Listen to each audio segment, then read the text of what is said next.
పరిశుద్ధ వాక్యం నుంచి మత్తయి సువార్త 6వ అధ్యాయం 9-10 మనం చదువుదాం.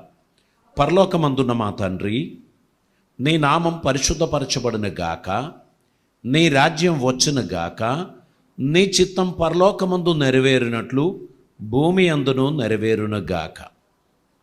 ఈరోజు మనము దేవుని యొక్క చిత్తమును గురించి మనం ధ్యానించడానికి ఆశిస్తున్నాం. ఈ అంశం 2 సందేశాలుగా దాన్ని విభజించి ఉన్నది.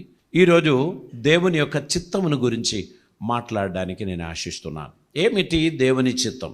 జాన్ రస్కిన్ అనేటువంటి ఒక భక్తుడు ఇలా రాశాడు, if you do not wish God's kingdom, don't pray for it.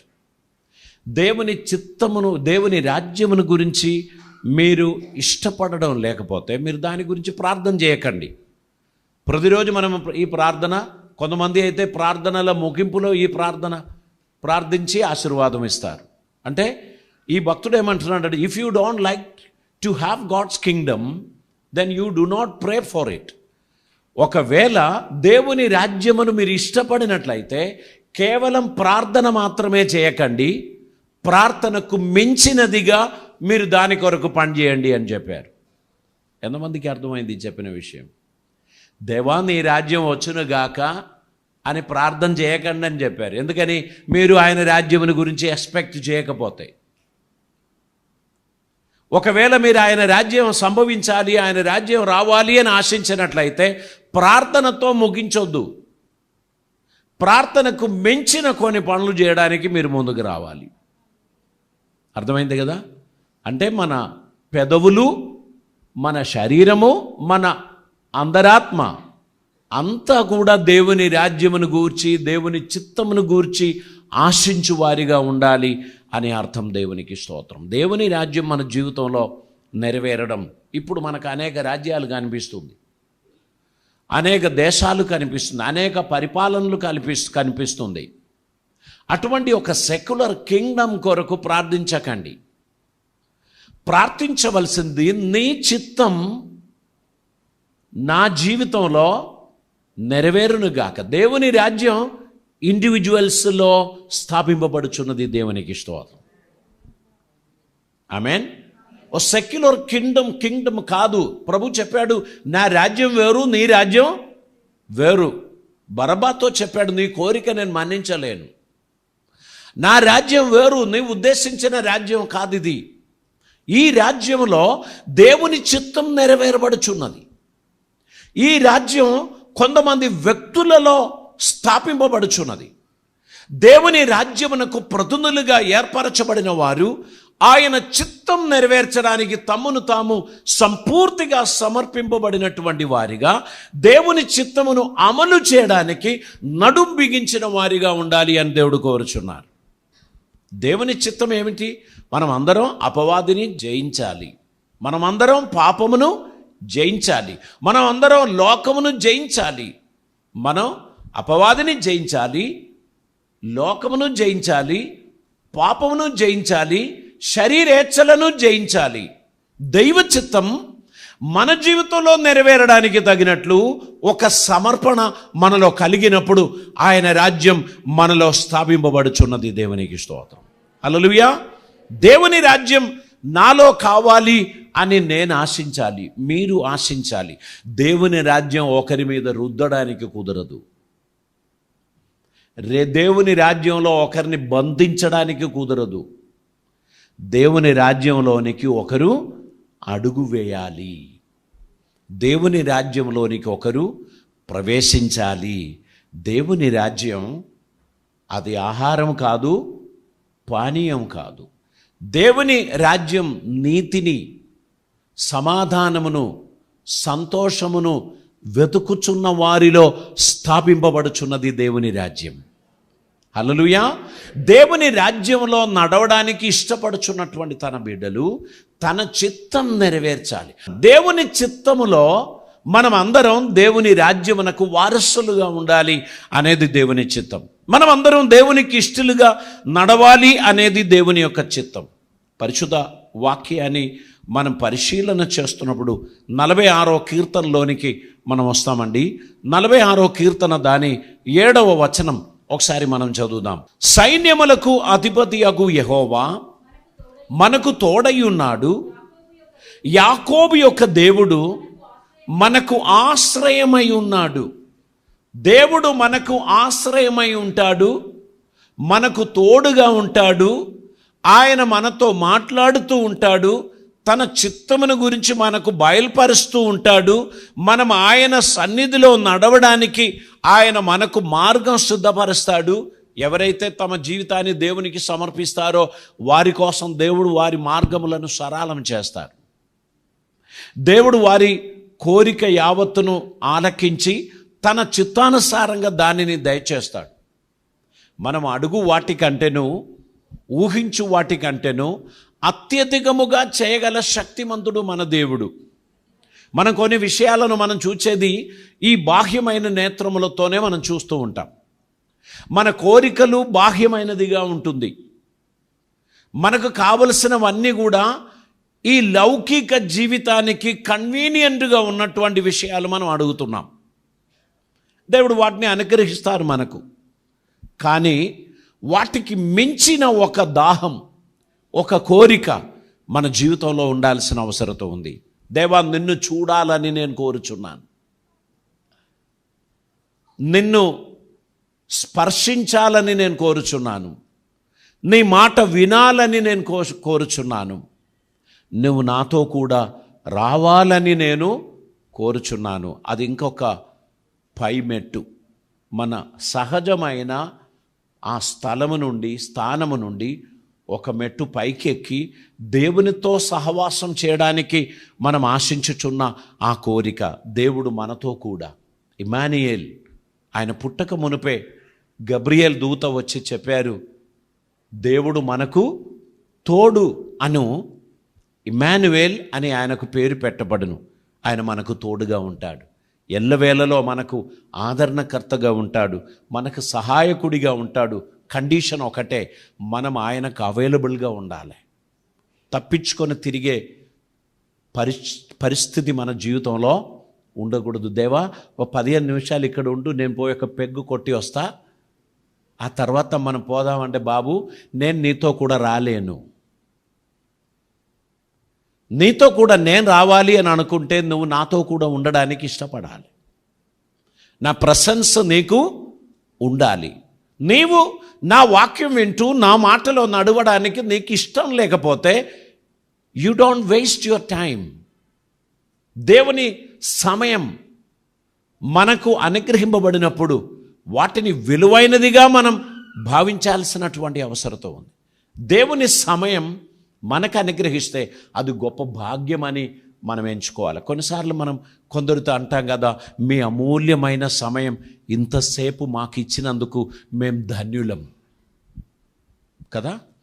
మీ విలువైన సమయం ఈ నా కోసం మీరు స్పెండ్ చేసినందుకు నేను సంతోషిస్తున్నాను. దేవుడు మన జీవితంలో తన అమూల్యమైన సమయం మనకిచ్చాడు. అఖిలాండమును సృష్టించిన సృష్టికర్త తన్ను వెతుకుచున్న బిడ్డలకు అందుబాటులో ఉండడం, తనకు మొరపెట్టుచున్న వారి మొర ఆలకించడం, వారితో ప్రతిస్పందించడం. సో మనం అవైలబుల్గా ఉన్నప్పుడు మనం అందరికీ అందుబాటులో ఉంటాం. దేవునికి ఉన్న ప్రత్యేకత, ఆయన 24/7 అవైలబుల్గా ఉన్నాడు. హల్లెలూయా. మనం ఎప్పుడు మొరపెట్టినా మీ మొర ఆయన ఆలకిస్తాడు. ఎందుకు తెలుసా? ఈ థంబ్ ఇంప్రెషన్ ఇంకెవరికీ లేదు.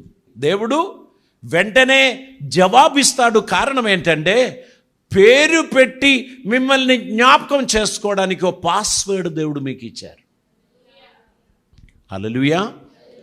మీరు అనుకుంటారు ఇన్ని కోట్ల జనాభాలో నన్ను ఎట్లా గుర్తుపడతారు కదా. అందరూ అరిచారు. ఎవరు అరిచారు అని అంటే ఎవరు సపోర్ట్ చేయరు. అందరూ అరిచారు. ఇక్కడ ఒక వ్యక్తి ఇంపార్టెంట్ కాదు, కానీ దేవుని సన్నిధిలో మీ వాయిస్ మీ ట్రాక్లోనే రికార్డ్ అవుతుంది. Praise the lord. సో మీరు దేవునికి మొరపెట్టినప్పుడు ఆయన మీకు అందుబాటులో ఉంటాడు. కొంతమంది ట్రాక్ డ్రైగా ఉంటాయి, అందులో ఏమీ ఉండదు, ఎంటీ.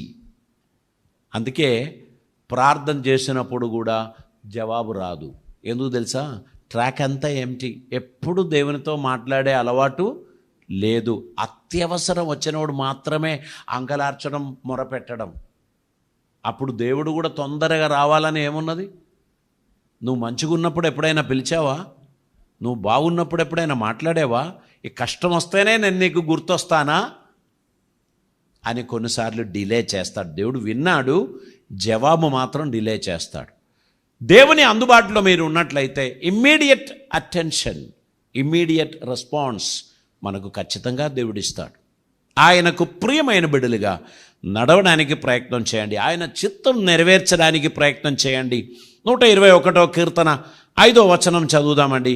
యెహోవాయే నిన్ను కాపాడువాడు, నీ కుడి ప్రక్కను యెహోవా నీకు నీడగా ఉండును. దేవుడు మీకు నీడగా ఉంటాడు. దేవుడు నిన్ను కాపాడుతాడు. ఆ సమయంలో pastor won't be there, pastor అమ్మ won't be there, prayer team won't be there, but Jesus is there at the right hand. Hallelujah. నీవు దేవునికి కృతజ్ఞత చెల్లించే విషయంలో లోపం లేకుండా దేవుని సన్నిధికి వచ్చి దేవునికి వందనాలు తెలియపరిచి దేవునితో నీకున్న కనెక్షన్ నీవు స్ట్రాంగ్గా నిలబెట్టినట్లయితే దేవుడు నీ ఆపత్కాలములో నమ్ముకొనదగిన సహాయకుడిగా ఉంటాడు. దేవునికి స్తోత్రం. వాస్తవంగా ఆ ప్రియ సహోదరి ఈరోజు ఇక్కడ నిలబడి టెస్టిమనీ చెప్పారు. ఆమె జరిగిన యాక్సిడెంట్, ఆ 2 వెహికల్స్ వాటి ఫొటోస్ పంపిస్తూ ఉంటే ఒక వెహికల్ గుర్తుపట్టనంతగా మండ పైకి ఎగిరి కాలిపోతుంది. అది వీరి ఇన్నోవా కార్. దాని లోపల ఉండి 15 నిమిషాలు ఏమీ అర్థం కాలేదని చెప్పారు. అక్కడున్న మనుషులు వారిని బయటికి తీసుకురాకపోతే ఆ కారు కాలిపోయినప్పుడు వీరు కూడా కాలిపోవాల్సిందే. కానీ ఇక్కడ మనం ఏం చదివాం? దేవుడు నీకు తోడై ఉన్నాడు, యెహోవాయే నిన్ను కాపాడువాడు, నీ కుడి ప్రక్కన నీకు నీడగా ఉండును. ఇశ్రాయేలును కాపాడువాడు, కునుకడు, నిద్రబోడు. దేవునికి స్తోత్రం. ఆ ఇన్సిడెంట్ తర్వాత దేవునిపై ఉన్న ప్రేమ, అభిమానం డబుల్ అవ్వాలి, త్రిబుల్ అవ్వాలి. ఇంకా ఆయన పనిని ఏనాడు నిర్లక్ష్యం చేయకూడదు. ఒకవేళ రిబ్స్ ఇరిగి, బోన్ ఫ్రాక్చర్ అయ్యి, హెడ్ ఇంజురీ అయ్యి నిమ్స్లోనో ఇంకేదైనా హాస్పిటల్లోనో ఒక 1 నెల రోజులు ఉండి ఆ తర్వాత వచ్చి మళ్ళీ ఒక 3 నెలలు రెస్ట్ తీసుకొని అలా ఉంటే మన లైఫ్ ఏమైపోయేది కదా? దేవుడు అనుమతించలేదు. దేవుడు కృప చూపాడు. దేవుడు తన ప్రణాళికలో ఆ ప్రియ కుటుంబాన్ని భద్రం చేశాడు. ఎన్నో యాక్సిడెంట్స్ ప్రతిరోజు మనకు వినబడుతుంది. దేవుడు తన అపారమైన కృపలో ఆ కుటుంబాన్ని సంరక్షించినందుకు నేను దేవునికి వందనాలు చెల్లిస్తున్నాను. దేవుడు తన చిత్తం మన జీవితంలో నెరవేర్చుచున్నాడు. చూడండి, దేవుని చిత్తం మనం గ్రహించటానికి, ఆయన చిత్తం మన జీవితంలో నెరవేరడానికి తగినటువంటి ఒక సమర్పణ మనకు ఉండాల్సినటువంటి అవసరం ఉంది. ఆయన నిన్ను విడువడు, ఎడబాయడు అని సెలవిచ్చాడు. ఆయన మాత్రం ఆ మాట నిలబెట్టుకుంటాడు. అయితే మనం కూడా ఆయనను వదిలిపెట్టద్దు. ఎప్పుడో కష్టం వచ్చినప్పుడు ఆయనను పట్టుకోవడం, అవసరం తీరినప్పుడు వదిలేయడం, అంతే కదా. కొన్నిసార్లు ఇది ఫుల్ ప్యాక్ ఉంటుంది, గ్రౌండ్ అంతా ప్యాక్ ఉంటుంది. కొన్నిసార్లు కొంచెం గాలి ఆడేటట్టు ఉంటుంది. కారణం ఏంటంటే మనకు వేరే పనులు కూడా ఉన్నాయి కదా. ఆ పనులకు మనం పోవద్దా? అస్తమానం మందిరమేనా? అస్తమానం మందిరం కాకపోయినా ఆదివారం దినము దేవుని మందిరములో దేవునికి స్తోత్రం చెల్లించాలి. ప్రజలందరి ఎదుట ఆయన నామమును కీర్తించాలి. ఒకరు దేవుని చిత్తం వారి జీవితంలో నెరవేరడానికి వారు అనుమతించాలి. ప్రభు ఏం చెప్పాడు? నేను తలుపు నొద్ద నిలుచుండి తట్టుచున్నాను. ఎవడైనను నా స్వరం విని తలుపు తీసిన ఎడల నేను లోపలకు వచ్చి నేను అతనితోనూ అతడు నాతోనూ భోజనం చేస్తాడు. తలుపు తీయడం మన వంతు, మనం చూపించవలసిన రెస్పాన్స్. దేవుడు తట్టుచున్నాడు. ఎప్పుడు తట్టాడు? మీకేమైనా వినబడిందా? నాకేం వినబడదు. దేవుడు మన తలుపు దగ్గర తట్టేది పక్కోనికి వినబడదు. అందరికీ వినబడినట్లు టుమ్ టుమ్ అని కొడితే ఇది ఎగిరిపోతుంది. ఆయన అలా తట్టడు, ఒక వాక్యం ద్వారా తలుపు దగ్గర తట్టాడు. బిడ్డ జాగ్రత్తగా ఉండు అని దేవుడు హెచ్చరిక చేస్తున్నాడు. నీతోనే మాట్లాడుచున్నాడు అని దేవుడు చెప్తున్నాడు. దేవుని మాటను నిర్లక్ష్యం చేసుకొని అంతా ఓకేలే అనుకుంటే అంతా ఓకే కాదమ్మా. దేవుడు ఓకే చేసినందుకు దేవునికి వందనాలు చెల్లించుకో. ఆయన ఒక క్షణం తన మనసు మార్చుకుంటే ఏది ఓకే ఉండదు. కనుక దేవుని సన్నిధిలో కృతజ్ఞత కలిగి ఆయనను వెంబడించడానికి మన జీవితాన్ని మనం సమర్పించాల్సినటువంటి అవసరం ఉంది. ఆయన అనేక సందర్భాల్లో మనతో మాట్లాడాడు. అనేక సందర్భాల్లో తన చిత్తంని గురించి మనకు తెలియపరిచాడు. ఇటు నుంచి వింటున్నాం, ఇటు నుంచి వదిలేస్తున్నాం. లోపలికి వచ్చినప్పుడు మనం అంటాం, ఎంత ప్రశాంతత, ఏసీ ఉన్నందుక, అవునా, కుర్చీలు ఉన్నందుక. ప్రశాంతత దేవుని సన్నిధి ఉన్నందుకే. హల్లెలూయా. దేవుని సన్నిధి ఎక్కడ ఉందో అక్కడ ప్రశాంతత ఉంది. దేవుని సన్నిధి ఎక్కడ ఉందో అక్కడ ట్రీట్మెంట్ జరుగుతుంది, రోగాలు నయమవుతుంది. హాస్పిటల్కి వచ్చాం, డాక్టర్ గారు ఎలా ఉన్నారండి? బాగానే ఉన్నానండి. ఏ మెడిసిన్ రాస్తారు చెప్పండి?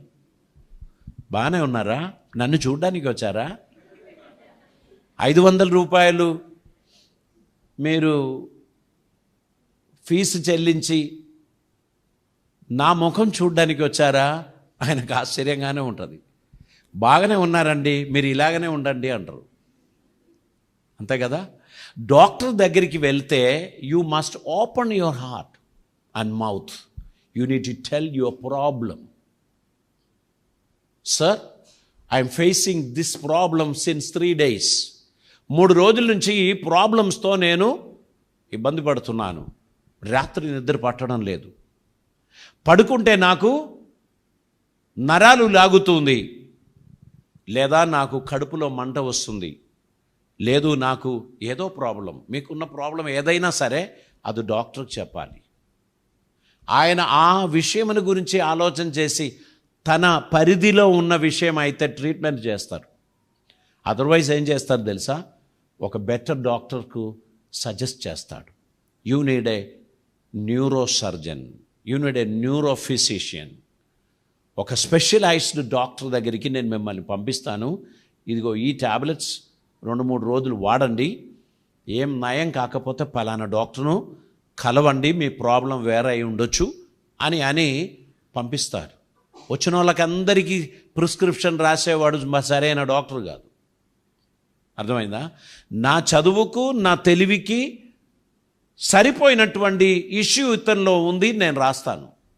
Otherwise I have a friend, go to that doctor, I will also tell him. అక్కడికి వెళ్ళారు, కొన్ని టెస్టులు చేశారు, మెడిసిన్ రాశారు, వ్యక్తి నయమయ్యారు. కనుక we have to tell our problem. దేవుని సన్నిధికి వచ్చినప్పుడు వర్షిప్ జరుగుతుందా? అందరూ చేతులెత్తి వర్షిప్ చేస్తున్నప్పుడు మీరు దేవునితో మాట్లాడాలి. దేవా, వారం రోజులుగా నేను నలిగిపోవచ్చున్న ఈ సమస్యలో నీ కృప కుమ్మరించుమని నేను కోరుచున్నాను. ఇది ప్రసంగ సమయంలో జరిగే అద్భుతం కాదు, వర్షిప్ జరుగుతున్న సమయంలో చెప్పాలి. మీలో 60% వర్షిప్ అయిపోయిన తర్వాత వస్తారు కదా. ఈ మందిరం మాత్రమే నిండుతుంది. వర్షిప్ జరుగుతున్న సమయంలో మందిరం ఫుల్ ప్యాక్, బయట కుర్చీలు ఖాళీగా ఉంటాయి. అయ్యగారు మాట్లాడేటప్పటికి మనం పోదాం మటన్ ఉడకని కదా, వంటలు చేసి అన్ని ఏర్పాట్లు చేసి సమస్తం తాలింపు చేసి మెల్లగా తయారై ఇక్కడికి వచ్చే వరకు అయ్యగారు నిలబడ్డారు. ప్రైజ్ ద లార్డ్, సమయానికి వచ్చాం కదా. వాక్యం అయిపోయింది, ప్రార్థన చేశారు, ఆశీర్వాదం ఇచ్చారు, వేడివేడి భోజనం ఇంట్లో ఉంది కనుక పరిగెడుతూ వెళ్ళి భోజనం చేయడం. మన జీవితంలో వాక్యం వినే ముందు హృదయాన్ని సిద్ధపరచడానికి, విత్తనం వేసే ముందు నేలను ఎలా సిద్ధపరుస్తారో అలాగనే హృదయమును కూడా సిద్ధపరచాలి. ఒక పాట పాడుచున్నప్పుడు నీవు ఉండే చాలు నాకు యేసయ్యా అని చెప్తున్నప్పుడు మన జీవితంలో ఉన్న కొన్ని ప్రాబ్లమ్స్ మనకు వెంటనే గుర్తు వస్తుంది.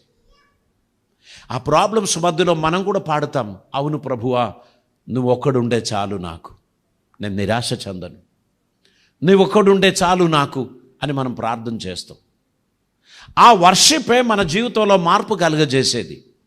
ఆ వర్షిప్లోనే మనకు స్వస్థత కలుగజేసేది. ఆ వర్షిప్లోనే మన జీవితంలో అద్భుతం జరిగేది. అది మనం మిస్ అవుతాం. వర్షిప్ అయిపోయిన తర్వాత వాక్యం విని వెళ్ళిపోతే బండ మీద పడ్డ విత్తనం నాటకపోదు. వాక్యం బాగుండే కానీ ఏం లోపల పని చేయలే. అటు పోయినప్పుడు వచ్చిన నిరాశ మళ్ళీ ఇటు కూడా వచ్చింది.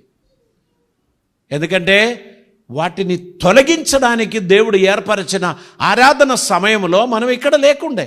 మటన్ షాపులో లైన్లో నిలబడ్డారు.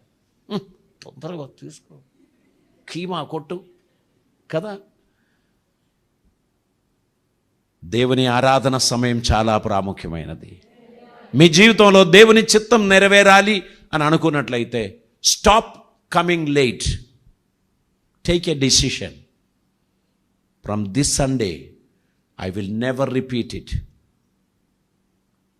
This Sunday onwards, I will go to church on time. దేవుని వాక్యం నేను వినడానికి ముందుగా అరగంట నా హృదయమును శుద్ధపరచి ఆరాధనలో నేను ఉంటాను. ఆ రోజు వంట చేయలేదు, వంట చేయకపోయినా కొంపయం మునగదు. పోయేటప్పుడు మస్తు వెరైటీ ఫుడ్ కదా. ఈరోజు నువ్వు రెస్ట్ తీసుకోమ్మా, నేనే ఈరోజు ఫుడ్ అరేంజ్ చేస్తా. ఎవరు చెప్పాలి? ఇది హస్బెండ్ చెప్పాలి. ప్రతి వారం అలా చేయమని నేను చెప్పడం లేదు, కానీ once in a month salary దొరికిన వారమైనా ఫ్యామిలీకి ఒక సంతోషకరమైన సమయం, కాసేపు మనం ఎక్కువగా దేవుని మందిరంలో గడుద్దాం, ఆ తర్వాత వెళ్ళి భోంచేద్దాం అని ఆరాధన మందిరంలో సమయం గడపడానికి ఉన్న ఒక సమర్పణతో మందిరానికి రావాలి.